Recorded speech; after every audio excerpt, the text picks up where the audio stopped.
எடுத்தோட CM தானா? காதல் படம் பார்த்தீங்களா? நம்ம பசங்களாம் பார்த்துருப்பீங்க. அதில் ஒரு டைரக்டர் சினிமாவுக்கு ஆள் எடுப்பார்.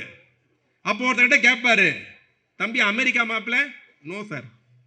இந்த வில்லன் கேரக்டர்? இல்லை சார். இந்த சைடு ஆக்டர்? இல்லை சார். நடிச்ச நேரா ஹீரோ தான் சார். அது மாதிரி இந்த புளுத்தி நேரா சிஎம் தானா? கவுன்சிலர் எம்எல்ஏ எதுக்கட்சி தலைவர்லாம் கிடையாதான். நேரா சரி. எப்படி சிஎம் சார்?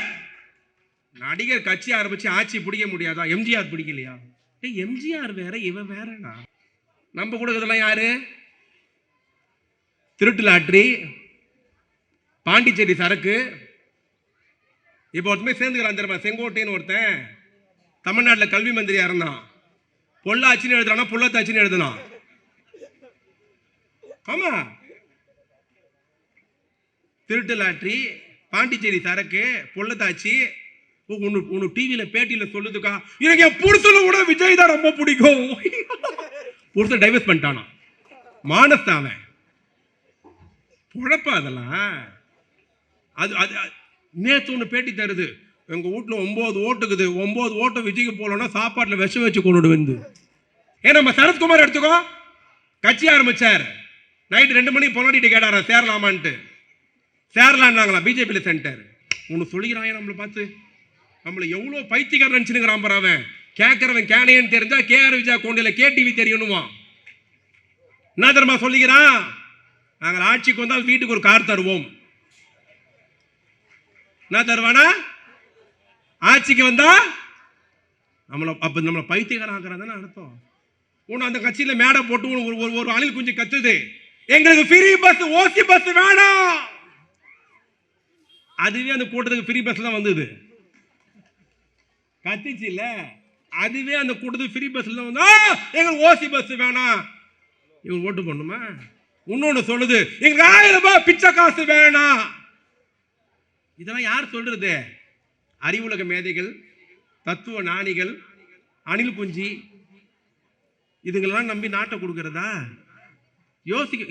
இந்த எடப்பாடி பழனிசாமி அதிமுக எவ்வளவு பெரிய கட்சியா? எம்ஜிஆர் ஆரம்பிச்சு ஜெயலலிதா இருந்து எவ்வளவு பெரிய கட்சி. அந்த கட்சி நிலைமை பார்த்தீங்களா எனக்கு எப்படி இருக்கு? யாரோ ஒரு தொண்டன் போய் விஜய் கட்சி கூடி ஆட்டினானா எடப்பாடி பழனிசாமி, பார்த்தீர்களா விஜய் வந்துட்டான், நாங்க ஜெயிச்சிட்டோம். உன் கண்டிஷன் இவ்வளவு கேவலமா போனோம். இதுக்கு நடுவில் இப்ப இன்னொருத்த கிளம்பி வந்திருக்காயா, அவன் பேர் என்ன?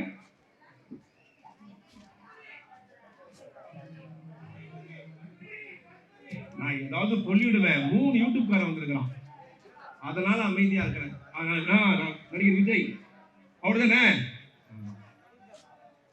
அவர் வந்து அரசியல்ல யாரு வேணா கட்சி ஆரம்பிக்கலாம். என்னக்கா இன்னொன்னு சொல்லிடுறேன், நானும் மாஜி விஜய் ரசிகர் தான். மாஜினா அரசியல்ல வர்றதுக்கு அப்புறம். அவர் காதலுக்கு மரியாதை படம் நடிக்கிற போதுல நானும் லவ் பண்ணிட்டு இருந்த நேரம் ஒரு அஃபெக்ஷன் இருந்தது.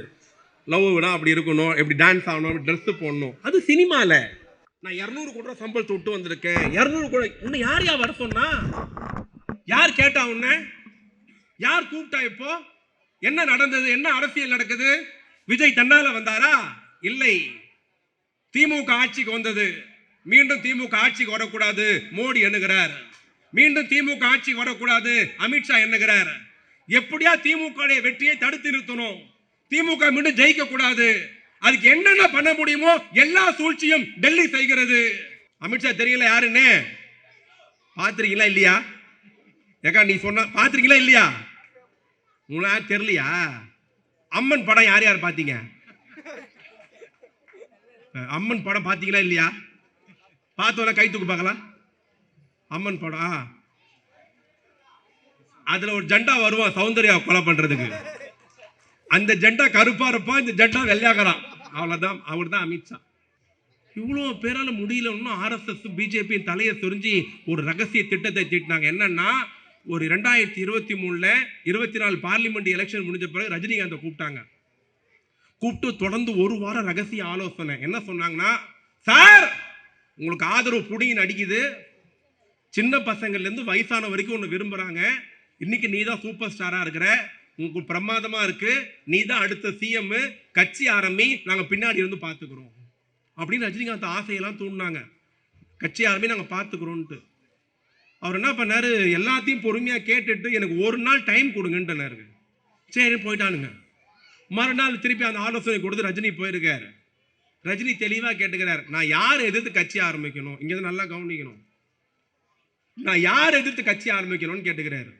இவன் என்ன சொல்லியிருக்கணும், நீ பொதுவா ஆரம்பியான்னு சொல்லியிருந்தா பரவாயில்ல, நான் யாரை எதிர்த்து கட்சி ஆரம்பிக்கணும்னு கேட்டவொன்னா அவங்க என்ன சொல்லியிருக்காங்க, திமுகவை எதிர்த்து ஆரம்பிக்கணும்னு. பெரியவர்களை தாய்மொழி சிந்தித்து பார்க்க வேண்டும். இன்னிலிருந்து 100 நாள் தேர்தல், இன்னிலிருந்து 100வது நாள் தேர்தல். யார் போட்டு போட வேண்டும், யாரை ஆதரிக்க வேண்டும், யாரை முதலமைச்சர் ஆக்க வேண்டும். உங்களுக்கு தெரியாது ஒண்ணும் இல்ல, அரசியல் தெளிவான பகுதி ராயபுரம் பகுதி. இங்க பேசிய சட்டமன்ற உறுப்பினர் சொன்னார், 2021 திமுக ஆட்சிக்கு வந்த பிறகு இவர் சட்டமன்ற உறுப்பினர் பிறகு என்னென்ன செய்திருக்கிறோம், என்னென்ன செய்ய போகிறோம் பட்டியலை போட்டு சொன்னார். அதான் நான் முதல்லயே சொன்னேன், 20 ஆண்டு காலம் ராயபுரம் மந்திரி தொகுதியாக இருந்தது. ஜெயக்குமார் சபாநாயகராக இருந்தார், அமைச்சராக இருந்தார், அதிமுக 2ஆம் கட்ட தலைவராக இருந்தார், அதிமுகவின் அதிகார வர்க்கத்தில் இருந்தார். ஆனால் 20 ஆண்டு காலம் அதிகாரத்தில் இருந்து ஜெயக்குமார் செய்யாததை 4.25 ஆண்டில் திமுகவின் சட்டமன்ற உறுப்பினர் மூர்த்தி செய்திருக்கிறார். சொன்னதையெல்லாம் செய்திருக்கிறோம், சொல்லாததையும் செய்திருக்கிறோம். பெரியவர்களே தாய்மகளே, திமுக என்ன செய்தது, ஸ்டாலின் என்ன செய்தார்?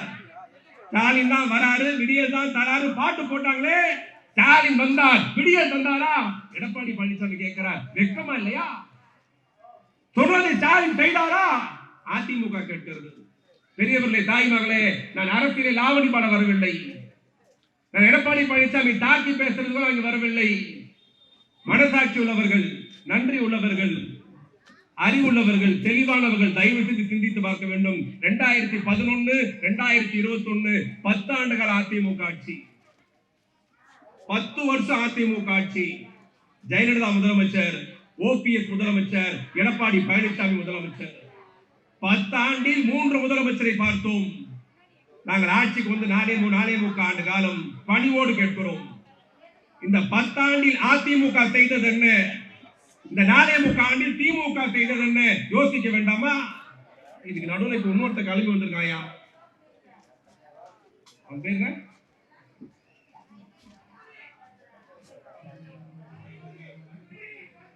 நான் ஏதாவது சொல்லிவிடுவேன். 3 யூடியூப்காரன் வந்திருக்கிறான், அதனால அமைதியா இருக்கிறேன். நடிகர் விஜய் அவர் தானே, அவர் வந்து அரசியல்ல யார் வேணா கட்சி ஆரம்பிக்கலாம். என்னக்கா இன்னொன்னு சொல்லிடுறேன், நானும் மாஜி விஜய் ரசிகர் தான். மாஜினா அரசியல்ல வர்றதுக்கு அப்புறம். அவர் காதலுக்கு மரியாதை படம் நடிக்கிற போதுல நானும் லவ் பண்ணிட்டு இருந்த நேரம் ஒரு அஃபெக்ஷன் இருந்தது. லவ் விட அப்படி இருக்கணும், எப்படி டான்ஸ் ஆகணும், ட்ரெஸ் போடணும், அது சினிமால. சரி, ஒரு திரையில நல்லா இருந்தாரு, தரையில நல்லா இருக்க மாட்டார். திரையில பாக்குறவெல்லாம் தரையில தலைவராக முடியாது. நான் 200 கோடி ரூபாய் சம்பளத்தை விட்டு வந்திருக்கேன். 200 கோடி உன்னை யார் வர சொன்னா? யார் கேட்டா? உன்ன யார் கூப்பிட்டா? இப்போ என்ன நடந்தது, என்ன அரசியல் நடக்குது?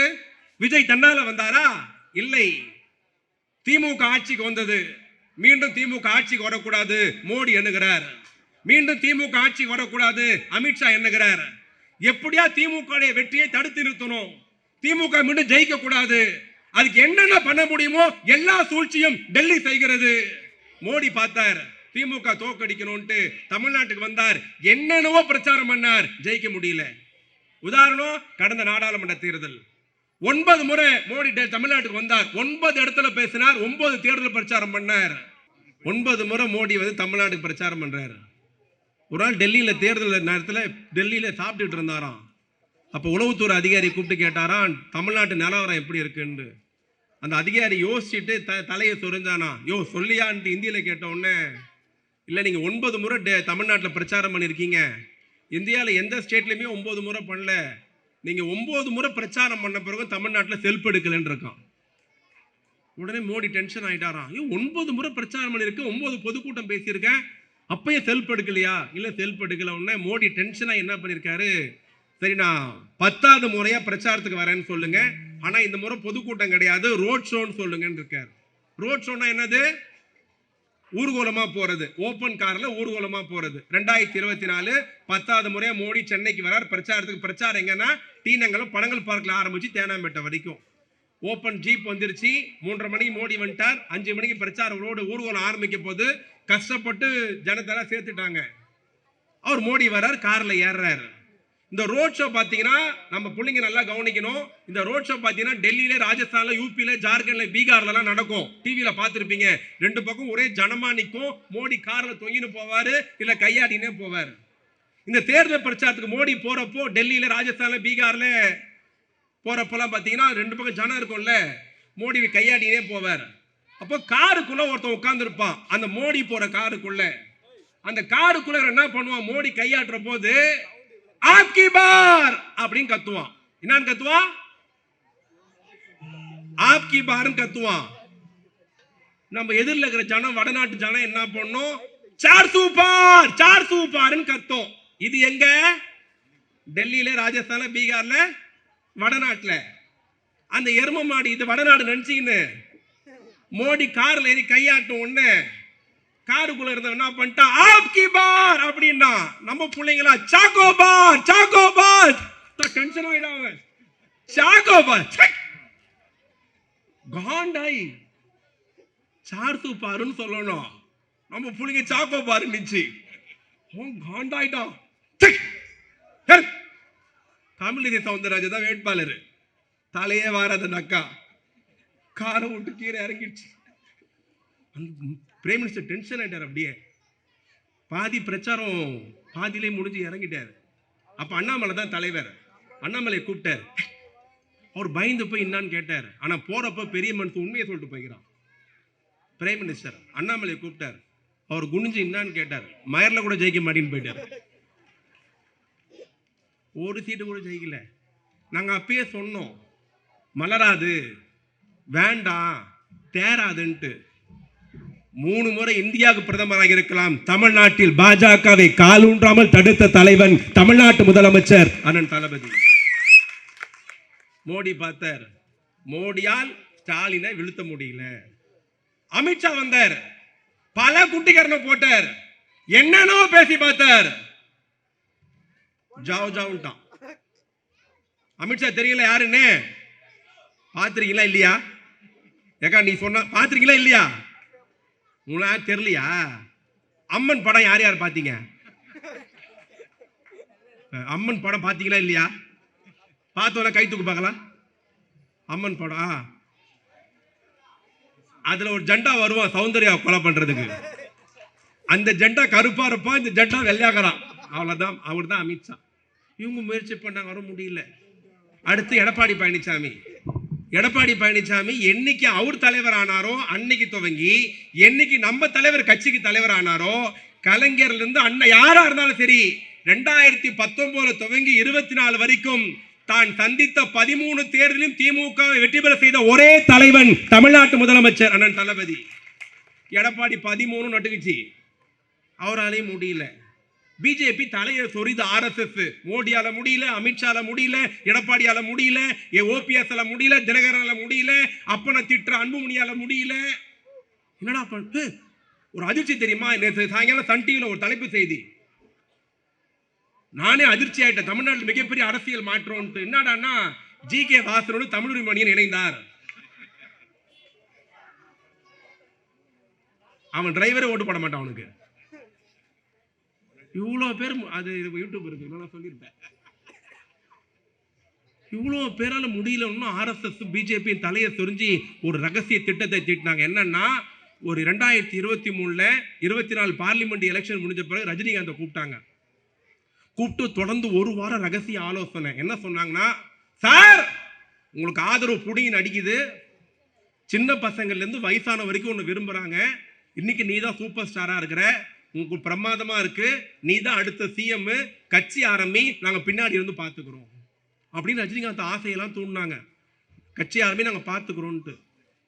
அவர் என்ன பண்ணாரு, எல்லாத்தையும் பொறுமையா கேட்டுட்டு எனக்கு ஒரு நாள் டைம் கொடுங்கன்ட்டு. சரி போயிட்டானுங்க. மறுநாள் திருப்பி அந்த ஆலோசனை கொடுத்து ரஜினி போயிருக்காரு. ரஜினி தெளிவா கேட்டுக்கிறார், நான் யார் எதிர்த்து கட்சி ஆரம்பிக்கணும், இங்க நல்லா கவனிக்கணும், நான் யார் எதிர்த்து கட்சி ஆரம்பிக்கணும்னு கேட்டுக்கிறாரு. இவன் என்ன சொல்லியிருக்கணும், நீ பொதுவா ஆரம்பியான்னு சொல்லியிருந்தா பரவாயில்ல, நான் யாரை எதிர்த்து கட்சி ஆரம்பிக்கணும்னு கேட்டோம்னா அவங்க என்ன சொல்லியிருக்காங்க, திமுகவை எதிர்த்து ஆரம்பிக்கணும்னுங்கிறாங்க. ரஜினிகாந்த் பட்டுன்னு சொன்னாராம், திமுகவியா அது எம்ஜிஆரை யாப்பு விட்ட கட்சி, என்ன பண்ணுன்னாராம். அவர் கையெடுத்து கும்பிட்டு வேணாம் அப்படின்னு போயிட்டார். அப்பயும் ஆர்எஸ்எஸ் டென்ஷன், அடுத்து ஏதோ ஆயுதம் கடக்கலையேன்ட்டு. திடீர்னு பார்த்தீங்கன்னா 2018-19 அப்புறம் ஒரு வீட்டில் ரைடு நடக்குது. 8 மணி நேரம் ரைடு நடக்குது. பல கோடி ரூபாய் சொத்து பத்திரங்கள் பறிமுதல் செய்யப்படுகிறது. 8 மணி நேரம் ரைடு. ஒரு நடிகரை கழுத்தில் அக்குள்ள கை வச்சு தரதரன்னு இழுத்துட்டு போய் காரில் வச்சு அமுக்கி இன்கம் டாக்ஸ் விசாரணை கூட்டு போறாங்க. 8 மணி நேரம் ரைடு, பல கோடி சொத்து பத்திரங்கள் பறிமுதல். அந்த நடிகர் அக்குள்ள வச்சுன்னு அப்படியே அமுக்கி தூக்கி இழுத்து தரதரன்னு இழுத்துட்டு போய் காரில் வச்சு தூக்கின்னு போயிட்டாங்க. 8 மணி நேரம் விசாரணை நடக்குது. என்ன செட்டில் ஆச்சுன்னு தெரியல. 8 மணி நேரம் விசாரணைக்கு அப்புறம் நடிகர் அனுப்பிட்டாங்க. யார் அந்த நடிகர் கேட்குறீங்களா? அனில் குஞ்சு தான். இன்னைக்கு நீதிமான் மாதிரி உத்தம புத்திர மாதிரி பேசுறாருல, அவர் வீட்டை தான் ரைடு நடந்தது. அவர் தான் தரதன்னு இழுத்துன்னு போனாங்க. 8 மணி நேரம் விசாரணை பண்ணாங்க, முடிச்சுட்டாங்க. என்ன டீலிங் அப்ப தெரியல, ஆனா டீலிங் இப்ப தெரிஞ்சிருச்சு. என்னடான்னா அவர் கட்சி ஆரம்பிக்கிறாராம். யார் வேணா ஆரம்பிக்கட்டும், ஜனநாயக நாடு, குடியரசு நாடு, ஆரம்பிக்கட்டும். ஆனா என்ன பிரச்சனைனா, எடுத்தோட சிஎம் தானா. காதல் படம் பார்த்தீங்களா? நம்ம பசங்களாம் பார்த்துருப்பீங்க. அதில் ஒரு டைரக்டர் சினிமாவுக்கு ஆள் எடுப்பாரு. அப்போ ஒருத்தர்கிட்ட கேட்பாரு, தம்பி அமெரிக்கா மாப்பிள்ள? No sir. இந்த வில்லன் கேரக்டர்? இல்லை சார். இந்த சைடு ஆக்டர்? இல்லை சார். நடிச்ச நேரா ஹீரோ தான் சார். அது மாதிரி இந்த புளுத்தி நேரா சிஎம் தானா. கவுன்சிலர், எம்எல்ஏ, எதிர்கட்சி தலைவர்லாம் கிடையாதான். நேரா சரி. எப்படி சிஎம் சார்? நடிகர் கட்சி ஆரம்பிச்சு ஆட்சி பிடிக்க முடியாதா? எம்ஜிஆர் பிடிக்கலையா? எம்ஜிஆர் வேற, இவன் வேறடா. எம்ஜிஆர் அரசியலுக்கு வந்தோன்னு சிஎம் ஆனாரா? 27 வருஷம் எம்ஜிஆர் திமுக குப்பை கொட்டி கட்சி ஆரம்பிச்சு 4 வருஷம், 29 வருஷம் கழிச்சு தான் எம்ஜிஆர் சிஎம் முடிஞ்சது. நேரா சிஎம் ஆனா. சரி, எம்ஜிஆர் நீங்க ஒன்னா தமிழ்நாட்டில் கட்சி ஆரம்பி சொல்லட்டுமா? இந்த ராயபுரம் தான் சொல்றேன். இதே ராயபுரத்தில் 1941 இதே ராபின் சிங் பூங்கால கண்ணீர் துளிகளே நாட்டின் கண்மணிகளே திமுக செப்டம்பர் மாதம் 17ஆம் தேதி அறிஞர் அண்ணா ஆரம்பிச்சார். எப்ப ஆரம்பிச்சாரு? 49 ஆரம்பிச்சாரு. ஆட்சி எப்ப பிடிக்கிறாரு? 67. அண்ணா யார்? அறிவுலக மேதை. அண்ணா யார்? தென்னாட்டு காந்தி. அண்ணா யார்? இந்நாட்டு இங்கர்சால். அண்ணா யார்? அமெரிக்கா பல்கலைக்கழகத்தில் அமெரிக்கா வியந்து பார்த்தது. அண்ணா யார்? பாராளுமன்றத்தில் நேரு வியந்து பார்த்த தலைவன். அந்த அண்ணா கட்சி ஆரம்பிச்சது 49, ஆட்சியை பிடிச்சது 67. அண்ணா கொடுத்த தலைவர்லாம் யார் தெரியுமா? கலைஞர், நாவலர், பேராசிரியர் மதியழகன், என்.வி. நடராஜன், சத்தியவாணி முத்து, கண்ணதாசன். இது போன்ற அறிவாளிலாம் கூட இருந்தாங்க. இவ்வளோ அறிவாளி கூட இருந்து தத்துவ மேதை பேரறிஞர் அண்ணா ஆட்சி பிடிக்க 18 வருஷம் ஆச்சு. எப்படி? இவ்வளவு படிச்சவன் அறிவாளிலாம் கூட இருந்து, நாஞ்சில் மனோகரன், இவ்வளோ பேர் இருந்து அண்ணா ஆட்சி பிடிக்க 18 வருஷம் ஆச்சு. நம்ம கொடுக்கறதெல்லாம் யாரு? திருட்டு லாட்ரி, பாண்டிச்சேரி சரக்கு. இப்போ ஒருத்தமே சேர்ந்துக்கிறான் தெரியுமா? செங்கோட்டைன்னு ஒருத்தன் தமிழ்நாட்டில் கல்வி மந்திரியா இருந்தான். பொள்ளாச்சின்னு எழுதுறானா புள்ளத்தாச்சின்னு எழுதுனான். ஆமா, திருட்டு லாட்ரி, பாண்டிச்சேரி சரக்கு, பொள்ளத்தாச்சி. உனக்கு டிவியில பேட்டியில சொல்லுதுக்கா, எனக்கு என் புருஷனை கூட விஜய் தான் ரொம்ப பிடிக்கும். புருஷன் டைவர்ஸ் பண்ணிட்டானா? மானஸ்தாவன் குழப்பம். அதெல்லாம் அது நேற்று ஒன்று பேட்டி தருது. எங்க வீட்டில் 9 ஓட்டுக்குது, 9 ஓட்டு விஜய்க்கு போலன்னா சாப்பாட்டில் விஷம் வச்சு கொண்டு வந்து. டிவியில பார்த்தியே இல்லை. இதெல்லாம் அறிவா? இது அனில் குஞ்சின்னு சொல்றா? என்னத்த சொல்றது? நீ எம்ஜிஆர் ஒன்று சொல்லட்டுமா? எஸ்எஸ்ஆர் கட்சி ஆரம்பிச்சார். தெரியல எஸ்எஸ்ஆர் யாருன்னு? பழைய ஆளாம் தெரியும். கட்சி ஆரம்பிச்சார். சிவாஜி கணேசனோட ஒரு நடிகர் வர முடியுமா? காதலுக்காக ஒரு படம் சொல்லணும்னா பாலும் பழமும் சொல்லலாம். அண்ணனுக்கும் தங்கச்சிக்கும் படம் சொல்லணும்னா பாசமலர் சொல்லலாம். ஒரு கண்ணு சிரிக்கும், ஒரு கண்ணு அழுவும். அவரை போல் ஒரு நடிகர் உலகத்திலேயே இல்லைன்னு சொல்லக்கூடிய அளவுக்கு இருந்த சிவாஜி கணேசன். அந்த சிவாஜி கணேசன் திருச்சியில கட்சி ஆரம்பிச்சார். 10 லட்சம் பேர் கூடினாங்க. முதல் எலெக்ஷன் நிற்கிறார். ஒரு எம்எல்ஏ ஜெயிக்க முடியல. அரசியல் சூழ்நிலை அன்னைக்கு அப்படி. நான் அவரை குறைத்து மதிப்பிடவில்லை. டி ராஜேந்தர் கட்சி ஆரம்பிச்சார் போனியாவில். நடிகர் கார்த்திக் கட்சி ஆரம்பிச்சார் போனியாவில். நம்ம சரத்குமார் எடுத்துக்கோ, கட்சி ஆரம்பிச்சார். நைட் 2 மணி பொன்னாடிட்டு கேட்டாரா சேரலாமான்ட்டு. சேரலான்னாங்களா? பிஜேபியில் சென்டர். அடுத்து யாருக்கு கொடுத்தோம்? இந்த பாக்கியராஜ். யார் பாக்கியராஜ் தெரியல?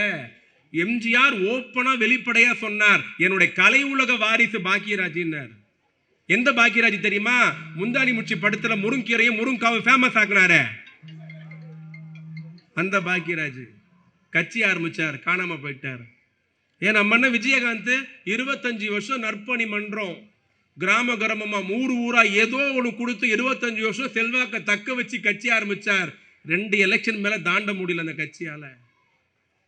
சிவாஜியால் முடியாதது, SSR முடியாதது, கார்த்தியால் முடியாதது, சரத்குமாரால் முடியாதது, டி ராஜேந்திரால் முடியாதது, அண்ணன் விஜயகாந்தால் முடியாதது. நீங்க வந்து நான் கீச்சிருவீங்களா? நீங்க வா, என்ன பேசணும்? என் கட்சி கொள்கை இது, நான் வந்தா இதெல்லாம் ஒன்று சொல்லிக்கிறான். நம்மளை பார்த்து நம்மளை எவ்வளோ பைத்தியக்காரன் நினச்சுனுங்கிறான் பாரு. அவன் கேட்கறவன் கேனையன்னு தெரிஞ்சா KR விஜயா கோண்டையில KTV தெரியணுமா? என்ன தெரியுமா சொல்லிக்கிறான்? நாங்கள் ஆட்சிக்கு வந்தால் வீட்டுக்கு ஒரு கார் தருவோம். என்ன தருவானா? ஆட்சிக்கு வந்தா நம்மளை பைத்தியக்காரன் ஆக்குறான்னு அர்த்தம். ஒன்று அந்த கட்சியில் மேடை போட்டு ஒரு அணில் குஞ்சு கத்துது, எங்களுக்கு ஃப்ரீ பஸ், ஓசி பஸ் வேணாம். அதுவே அந்த கூட்டத்துக்கு ஃப்ரீ பஸ் தான் வந்தது, கத்திச்சு இல்ல? அதுவே அந்த கூட்டத்துக்கு ஃப்ரீ பஸ்ல தான் வந்து, எங்களுக்கு ஓசி பஸ் வேணாம். இவங்க ஓட்டு பண்ணுமா? இன்னொன்னு சொல்லுது, எங்களுக்கு 1000 ரூபாய் பிச்சை காசு வேணாம். இதெல்லாம் யார் சொல்றது? அறிவுலக மேதைகள், தத்துவ ஞானிகள், அணில் குஞ்சி, இதுங்களெல்லாம் நம்பி நாட்டை கொடுக்கிறதா? யோசிக்க. இந்த எடப்பாடி பழனிசாமி அதிமுக எவ்வளவு பெரிய கட்சியா? எம்ஜிஆர் ஆரம்பிச்சு ஜெயலலிதா இருந்து எவ்வளவு பெரிய கட்சி. அந்த கட்சி நிலைமை பாத்தீங்களா நீங்க எப்படி இருக்கு? யாரோ ஒரு தொண்டன் போய் விஜய் கட்சி கூடி ஆட்டினானா, எடப்பாடி பழனிசாமி பாத்தீர்களா விஜய் வந்துட்டான், நாங்க ஜெயிச்சிட்டோம். உன் கண்டிஷன் இவ்வளவு கேவலமா போனோம். அப்புறம் அவன் என்ன சொல்லிட்டான், நான் முதலமைச்சரா, என்ன முதலமைச்சரா ஏத்துக்கினா மட்டும் தான் நீங்க வரணும். நான் என்ன தெரியுமா சொல்றேன், இங்க நாடு போறப்போ முக்கியமான விஷயம், டைம் ஆயிடுச்சு, நான் முடிக்கிறேன். ஒன்னே ஒன்று மட்டும் சொல்லிட்டு முடிகிறேன். இன்னைக்கு ஹாட் ஆன சப்ஜெக்ட், ஒரு வாரமா 10 நாளா எல்லாம் டிவியில, பேப்பர்ல, இன்ஸ்டால எல்லாத்துலயும் சப்ஜெக்ட் ஓடிட்டு இருக்கு. என்னன்னு கரெக்டா சொல்லுங்க, சொல்லுங்க. கயல் மாமியார மட்டும் அந்த திட்டுறீங்க, இப்ப மட்டும் சொல்ல மாட்டீங்க. மறந்து போச்சா? ஒரு வாரமா 10 நாளா எல்லா சேனலையும் ஆக்கிரமித்திருக்கிறது, எல்லா பத்திரிகையும் ஆக்கிரமித்திருக்கிறது, எல்லா இன்ஸ்டால இருக்கிறது, பேஸ்புக்ல இருக்கிறது, ட்விட்டர்ல இருக்கிறது திருப்பரங்குன்றம். என்னது திருப்பரங்குன்றம்? பிஜேபியில் இருக்கிற சங்கிகளும் ஆரம்பிச்சுக்கிறான் இப்போ நைஸா. இதுங்களே கோயிலுக்கு போறது, ஏன்னா 10 தாய்மார் கோயில்ல இருப்பாங்கல்ல, இது நைஸா ஒண்ணு உள்ள போறது. கோயில்ல தீபமே ஏத்தலையாமே, ஸ்டாலின் எண்ணெயே தரலையாம், திரிய புடின்னு போயிட்டாராம். போலீஸ் வெத்திப்பொடி தரமாட்டேன்னு சொல்லிச்சான். நம்ம கோயில்ல சாமி தீபம் ஏத்தல பாரு. நம்ம அக்காக்கெல்லாம் என்ன தெரியும்? கையில் வீட்டுக்கார லோன் கிடைக்கல, நம்ம அழுதுன்னு வந்தோம். இது உண்மை நினைச்சுக்கின்னு திருவண்ணாமலை தீபம் ஏத்தலையோ, ஸ்டாலின் தடுத்துட்டாரோ? உண்மைன்னா அங்க இப்போ என்ன நடக்குது? ஏன் பாரு, திருவண்ணாமலைன்னா ஓம் பாடுது பாரு. திருப்பரங்குன்றம் என்ன 6 படை வீட்டுல எத்தனாவது வீடுன்னு கேட்டேன். ஒரு அண்ணன் இப்படினாரு, ஒரு அண்ணன் இப்படினாரு, ஒரு அண்ணன் இப்படினாரு. அதெல்லாம் இல்ல. திருப்பரங்குன்றம் 6 படை வீட்டில் முதல் வீடு தான் திருப்பரங்குன்றம். சாதிக்கு சொல்றேன், கேட்டுக்கங்க. 6 படை வீட்டுல முதல் வீடு திருப்பரங்குன்றத்துல. முருகர் யாரோட கல்யாணம் பண்ணாரு தெரியாதா? முருகர் தெய்வமா இருக்கிற முருகன் திருமணம் செய்தது தேவயானோடு திருமணம் செய்த இடம் தான் திருப்பரங்குன்றம். குன்று இருக்கும் இடமெல்லாம் குமரன் இருப்பான். என்ன சொல்லுவாங்க?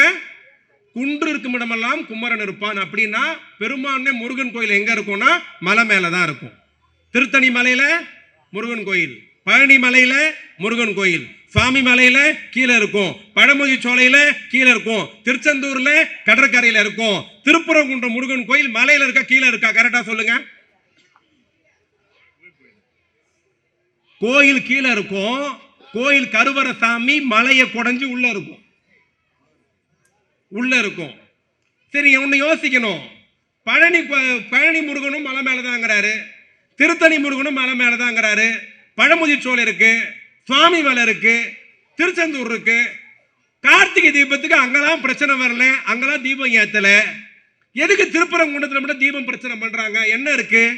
என்ன பிரச்சனை அரசாங்கத்துக்கும் கோயிலுக்கும் தீபத்துக்கும்? என்னதான் நடக்குது? யார் உண்மையை சொல்றான்னா, திருப்பரங்குன்றம் கோயில் பின்னாடி 3 மலை இருக்கு. ஒரே மலை இல்ல, 3 மலை இருக்கு. கோயிலை ஒட்டினா மாதிரி ஒரு மலை இருக்கு. அந்த மலைக்கு பேர் திருப்பரங்குன்ற மலை. அதுக்கு பக்கத்துல ஒரு பெரிய மலை இருக்கு. அந்த மலைக்கு பேர் சமணர் மலை. என்ன மலை? சமணர் மலை. அந்த மலைக்கு மேலதான் பிள்ளையார் கோயில் இருக்கு. அதுக்கு பக்கத்துல ரைட்ல திரும்பினா ஒரு மலை இருக்கு. அந்த மலைக்கு பேர் சிக்கந்தர் பாபா மலை. மொத்தம் எத்தனை மலை இருக்கு? 3 மலை. திருப்பரங்குன்ற மலை, சமணர் மலை, சிக்கந்தர பாபா மலை. 3 மலை தனித்தனியா ஒட்டி இருக்கும். 120 வருஷமா திருப்பரங்குன்றத்துல சமணர் மலை மேல இருக்கிற பிள்ளையார் கோயில தீபம் ஏத்துறாங்க. இந்த வருஷமும் தீபம் பிரமாதமா ஏத்திருக்காங்க. யூடியூப்ல கூகுள்ல பார்த்தா தெரியும். சரிங்க, தீபம் ஏத்திட்டான்னு சொல்றீங்க, 120 வருஷமா ஏத்தப்படுதுன்னு சொல்றீங்க. அப்ப என்னதான் பிரச்சனை? யார் சண்டை போடுறா? என்னதான் நடக்குதுன்னா, 120 வருஷமா தீபம் ஏத்துறாங்க, பிரச்சனை இல்ல. இந்த வருஷம் என்ன பிரச்சனைன்னு பாத்தீங்கன்னா, திருப்பரங்குன்ற மலை இருக்குல்ல, அது மேல தீபம் ஏத்த சொல்றான பிஜேபி காரன், RSS இல்ல அங்க ஏத்தாதீங்கன்றான். எங்க ஏத்தக்கூடாதா? திருப்பரங்குன்றம் முருகன் கோயில் ஒட்டி இருக்கிறதுல ஏத்தாதீங்க. சார் 120 வருஷமா சமணர் மலையில பிள்ளையார் கோயில ஏத்துறோம், அங்க ஏத்தாத. சரி, வேற எங்கடா ஏத்தணும்னா, 3வது மலையில இருக்கிற தர்கா மேலதான் ஏத்தணும். எங்க ஏத்தணுமா? தர்கா மேல. திருப்பரங்குன்ற மலை இருக்கு, சமணர் மலை இருக்கு, அந்த பக்கம் அந்த மலை இருக்கு. 120 வருஷமா ஏத்திட்டு இருக்கிறாங்க. ஏண்டானா எங்களுக்கு அதெல்லாம் தெரியாது, தர்காக்கு பக்கத்தில் இருக்கிற தூண்ல தான் ஏத்தணும்னா இங்கதான் பிரச்சனை வருகிறது. சரி, நான் இன்னொன்னு கேட்கிறேன், இந்த கார்த்திகை தீபம்னா இந்த வருஷம் மட்டும் தான் வந்ததா? போன வருஷம் வரலையா? அதுக்கு முந்தின வருஷம் வரலையா? அதுக்கு முந்தின வருஷம் நீங்களும் நானும் பிறக்காத முதல்ல இருந்து கார்த்திகை தீபம் இருக்கு. இன்னொன்னு கவனிக்கணும், கார்த்திகை தீபம்னா தீபம் ஏத்தது திருவண்ணாமலை மட்டும்தான். திருவண்ணாமலை இருக்கிற மலையில தான் தீபம் ஏத்துவாங்க. ஏன்னா அது அக்னி தலம், சிவன் இருக்கிற அக்னி தலம். அக்னியில தீபம் ஏத்துவாங்க. அங்கதான் லட்சக்கணக்கான மக்கள் போறாங்க. நீ தீபம் அன்னைக்கு இந்த வருஷம் 30 லட்சம் மக்கள் போனாங்க. ஒரு சிறு பிரச்சனை கூட அங்க இல்ல. ஏன்னா போனவெல்லாம் உண்மையான பக்தன், ஈசனை கும்பிட்டா வந்துட்டாங்க. அக்னி தலம் திருவண்ணாமலை தீபம் ஏற்றப்படுகிறது. எந்த கோயிலையும் பிரச்சனை இல்லை. இந்த வருஷம் மட்டும் கார்த்திகை தீபத்துக்கு பிஜேபி பிரச்சனை பண்ணதுல என்ன காரணம்? போன வருஷம் கார்த்திகை தீபம் வரலையா? அதுக்கு முந்தின வருஷம் வரலையா? அதுக்கு முந்தின வருஷம் வரலையா? என்ன காரணம்னா, இத்தனை வருஷம் பிரச்சனை பண்ணாம இந்த வருஷம் ஏன் பிரச்சனை பண்றாங்க? ஏன் பண்றாங்க? எலெக்ஷன் வரப்போகுதுன்னு. இந்த எலெக்ஷன்ல மக்களை குழப்பணும், மத கலவரத்தை உண்டாக்கணும், 2 பேரும் அடிச்சுக்கணும், ஊர் 2 பட்டா கூத்தாடிக்கு கொண்டாட்டம், பிஜேபி வளரணும், திருப்பி அதிமுக பிஜேபி கூட்டணிக்கு வரணும்னு சதி பண்றாங்க. இவ்வளவு பேர் உட்கார்ந்து இருக்கிறீங்க. கடைசியா ஒன்னே ஒன்னு சொல்லிட்டு போறேன், யாருக்கு நம்ம ஓட்டு போட வேணும், யாரு பக்கம் நம்ம நிக்கணும். ஒரு தீப பிரச்சனையை காமிச்சு ஊரை 2ஆக்கி கலவரம் பண்ணி சண்டை உருவாக்குற பிஜேபி வேணுமா? இல்ல நாடு அமைதியா இருக்கணும், எல்லாம் ஒன்னா இருக்கணும், நல்லா இருக்கணும் நினைக்கிற திமுக வேணுமா? நமக்கு யார் நல்லது செய்வா? நம்மோடு யார் இருப்பா? நம்ம எதிர்கால சங்கதிகள் யாரா நல்லா இருப்பாங்க? இன்னைக்கு எழுதி வச்சீங்க, கல்வியில நம்ம தான் முன்னாடி, உள்கட்டமைப்பில் நம்ம தான் முன்னாடி, எல்லாமே நம்ம தான் டாப்ல இருக்கிறோம். இந்தியால பிஜேபியால பொறுத்துக்க முடியல. பெரியவர்களே, தாய்மகளே, 5 வருஷத்துக்கு ஒரு வாட்டி தேர்தல் வரும்.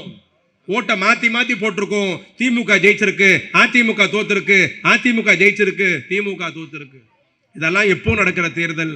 ஆனால் இந்த ஆண்டு நடக்க போகிற தேர்தல் திமுக அதிமுக தேர்தல் அல்ல. தமிழ்நாட்டு அதிமுக ஆளுமா திமுக ஆளுமான்ற தேர்தல் அல்ல. எழுதி வைத்துக் கொள்ளுங்கள், நடக்க போகிற தேர்தல் ஒரு குருஷோத்திர யுத்தம். இந்த தேர்தல் யாருக்கான தேர்தல்? யார் யார் மோத போகிறார்கள்? யார் எதிரில் நிற்கிறானா? எடப்பாடியா ஸ்டாலினா? அந்த தேர்தல் அல்ல. அதிமுகவா திமுகவா? அந்த தேர்தல் அல்ல. உதயசூரியனா ரெட்டலையா? அந்த தேர்தல் அல்ல. இந்த தேர்தல் மோடியா ஸ்டாலினா தீர்மானிக்க போகிற தேர்தல். தமிழா இந்தியா யார் ஆள வேண்டும்? தமிழ்நாட்டை தமிழன் ஆள வேண்டுமா, வடநாட்டு கும்பல் ஆள வேண்டுமா? தீர்மானிக்கிற தேர்தல். விழிப்போடு இருப்போம், அன்னை தமிழகத்தை காப்போம். நன்றி, வணக்கம்.